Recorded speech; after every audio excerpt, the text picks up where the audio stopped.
Well, J.K. Rowling has criticised the new UK Women and Equalities Minister over previous remarks she has made on gender. This was the 2022 interview with Minister Annalise Dodds, where she struggled with the definition of a woman. Labour's definition of a woman? Well, I have to say that there are different definitions legally around what a woman actually is. I mean, you look at the definition within the Equality Act, and I think it just says someone who is adult and female, I think, but then doesn't say how you define either of those things. I mean, obviously, that's then you've got the biological definition, legal definition. With respect, I didn't ask for that. What's the Labour definition? Well, I think with respect, Emma, I think it does depend what the context is, surely.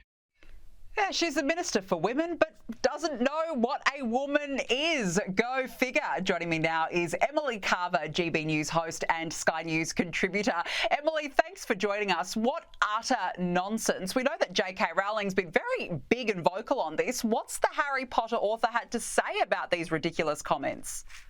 Oh, gosh, it's just so embarrassing that this woman is a minister for women. Yes, J.K. Rowling, she simply responded by posting the transcript of this interview. So she got in touch with the minister. The minister's team sent her the transcript. Apparently, this was supposed to make the comments appear less nonsensical. I think J.K. Rowling thinks they appear more nonsensical in print, but the words speak for themselves, don't they, really? Apparently in Britain, what a woman is now depends on the context. So isn't that brilliant? But yes, J.K. Rowling has accused the Labour Party for rather a long time now of abandoning her, abandoning women. She, of course, is a huge advocate for the rights of biological women, and she's not going to go away on this one. No, fair enough. I mean, it's just utter nonsense, really. You can't be the Minister for Women if you don't know what a woman is. Now, a Republican former Labor frontbencher has been mocked for swearing his oath of allegiance to the King under protest as he signed back into Parliament after the election. Clive Lewis made these remarks as MPs took up their roles in the Commons.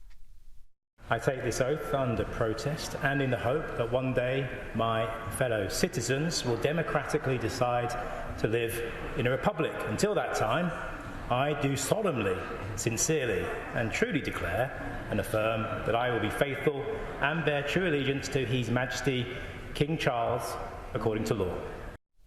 Emily, honestly, I feel like people like this are just attention seekers. It's just so boring, isn't it?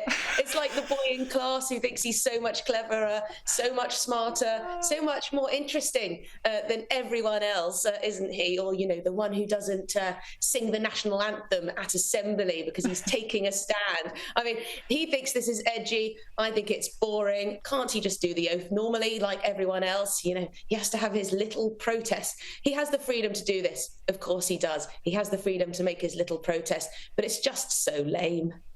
Oh, it is so lame. Honestly, just feel like saying, get on with it. Just do it.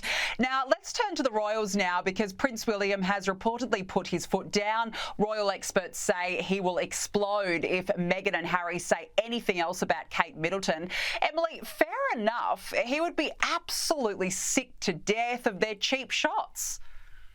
Oh, absolutely. And this is coming from someone who's worked for the royal family for over 20 years. So he will know exactly how Prince William is feeling over all this. And I'm hardly surprised that he would explode. I mean, Harry and Meghan have been firing shots for so long now. After all that was said in the Netflix documentary, after all that's been said in his book Spare, I'm sure Prince William has absolutely had enough of hearing what they have to say about him and his wife. I mean, remember when Harry suggested that William had made the decision to marry Kate with his head and not his heart? I mean, how nasty is that? I mean, if your sibling said that about your marriage, you'd be absolutely devastated. It's such a nasty thing to say, yet he gets away with it. And with Kate recovering still from her cancer diagnosis, the last thing they need is more of these cheap shots from across the Atlantic, as Paul Burrell says, the former royal butler.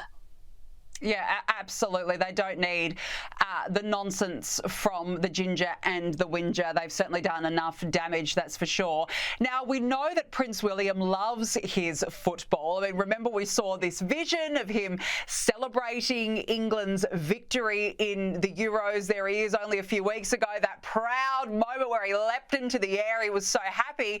And last night he attended an event where he actually apologised for his hoarse voice and put it down to England's 2-1 win over the Netherlands. Emily, I've got to say, he's just really like the rest of us, isn't he? A proud sportsman. He loves his sport.